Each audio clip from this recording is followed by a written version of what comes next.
Hey guys, so today I'm gonna be doing another reaction video to the Larry Elder interview at the Breakfast Club. Man, I swear to God, those people.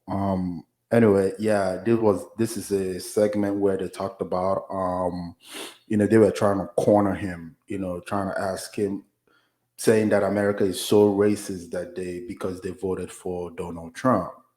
I mean, this is the dumbest thing I've ever heard in my entire life.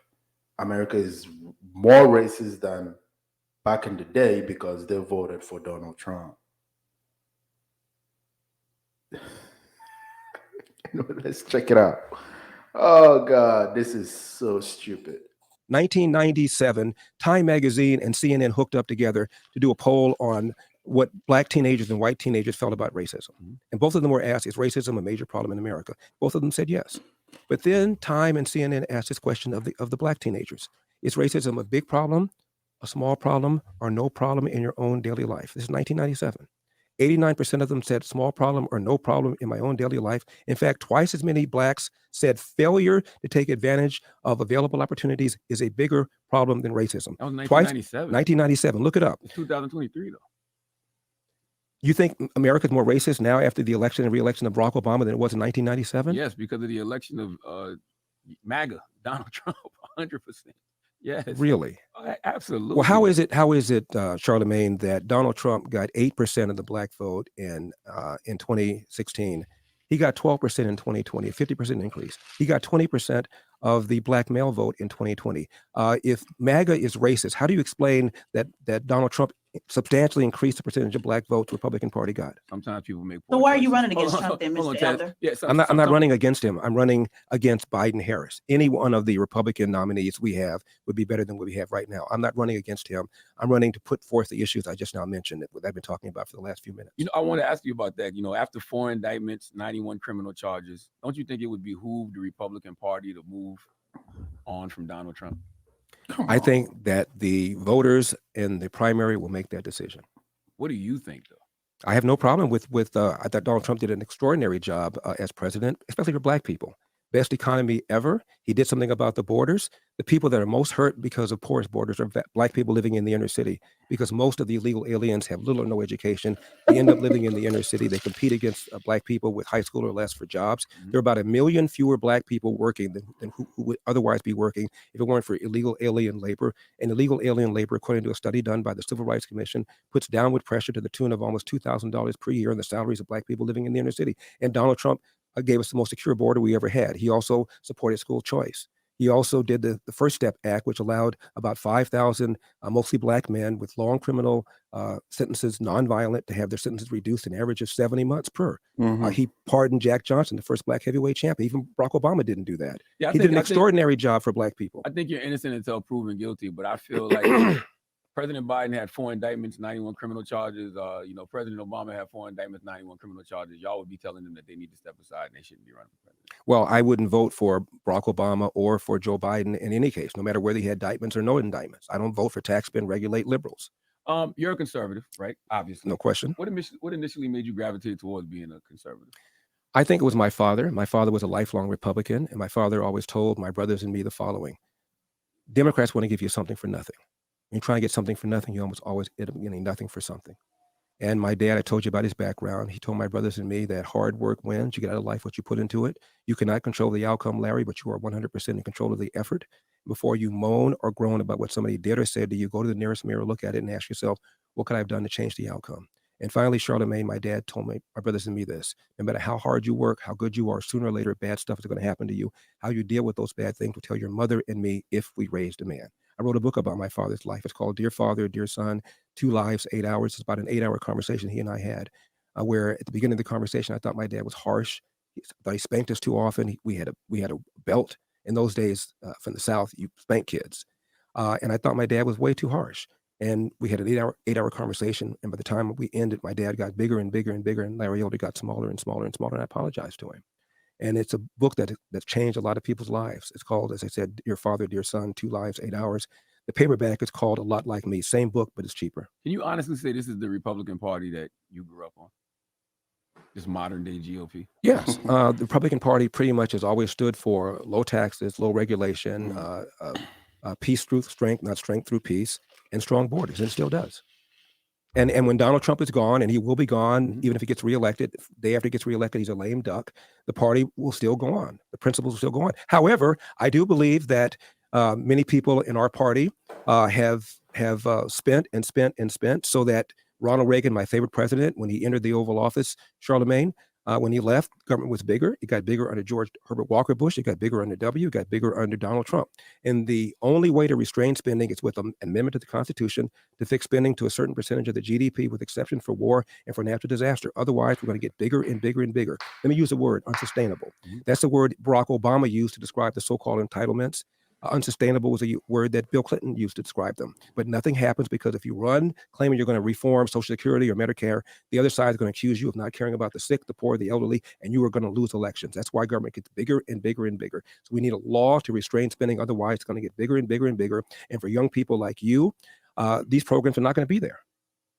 Mr. Elder, I know a lot of Black conservatives, and I completely agree about the Black family. I don't think anybody here objects to that. Don't disagree about that at all. I think when you talk about ideology, and then I really don't like this chick. Like, there's something about this chick that is so sinister that like every time she opens her mouth, you know she's about to say some crazy stuff.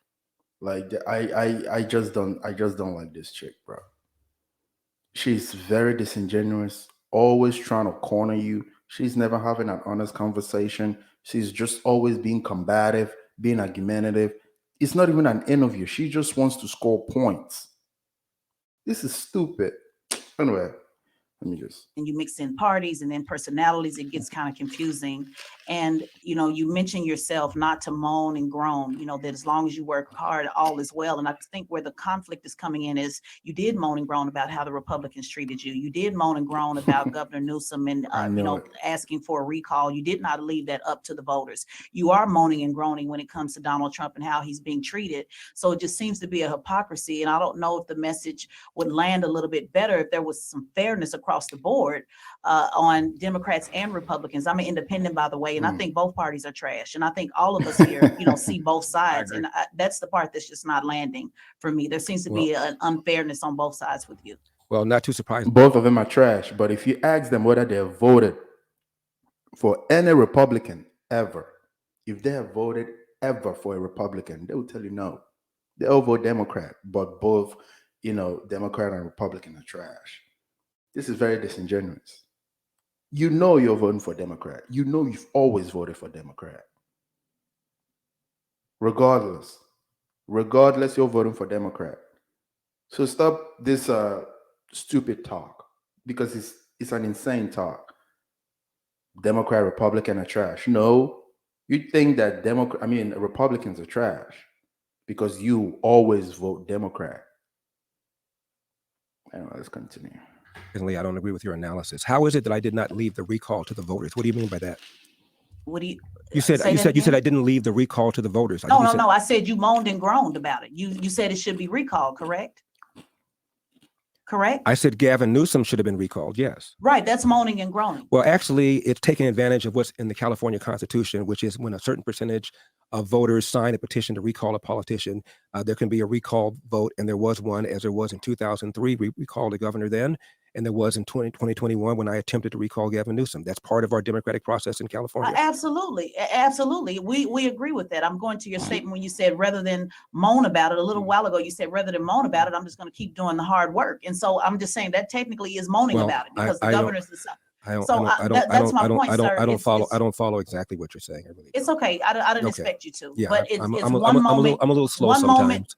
One moment, yeah, we get it. Yeah. One moment you're complaining about the system, and the next minute you're saying the system is fair. The next minute you're saying it's not fair. So that's what I'm saying. There just seems to be a double standard on you and the system, not wanting to be accountable for a system that Black people are not in charge of, by the way.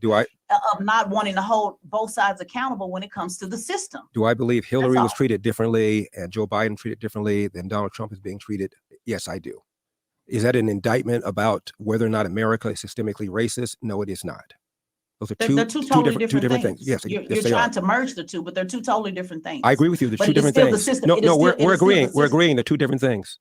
We're agreeing. No, we're agreeing to two different things. We're not agreeing that there's not systematic racism because we're not in charge of the system, sir. In case you Okay, all right. Black people have never been in charge of any system. Well, we're not actually, we have been. Take Baltimore. No, we've never been in charge of. May I finish? Tell me, what financial system are Black people in charge of? What healthcare system are Black people in charge of? What government system are Black people in charge of? What prison system? Black people in charge. I'm about ready to tell you. I'm not talking about mayors. I already know that talking point, sir. I go on Fox News all the time as well. So let's not go there with that. I said, what system have we created? Goodness. Have we implemented that we have been in charge of? Name one. Is this why you don't like talking to Black women, Larry Elder? Wow. Baltimore. Freddie Gray a few years ago. No. That's mayors. I'm not talking. I said system. I'm going to tell you about the system if you allow me to finish my point. I'm not talking about somebody elected and doing a job, sir. I asked, what system did we create? What financial system? Okay, let's talk about the system of one of the largest. Thank you. Sir. One of the systems of one of the largest cities in America, Baltimore. Freddie Gray died in police custody a few years ago. The mayor was Black. The head of the police department was Black. Number two. It's not in charge of the system, but go ahead. Number two person in charge of the police department was Black. All the city council, Democrats, majority Black. Still not in charge of the system. Wow. That's a position. 6 officers charged, 3 of them were Black. A judge before whom 2 of the officers tried their case, found him not guilty, was Black. Still not in charge of the system. The city intendant of public schools was Black. The county superintendent of public schools was Black. The attorney general at the time, Loretta Lynch, is Black, as was the president of the United States, was Black. And yet, still not in charge of the system. So I asked you a simple question, sir. Well, Wanda Sykes said when Barack Obama got elected, how are you going to complain about the man when you are the man?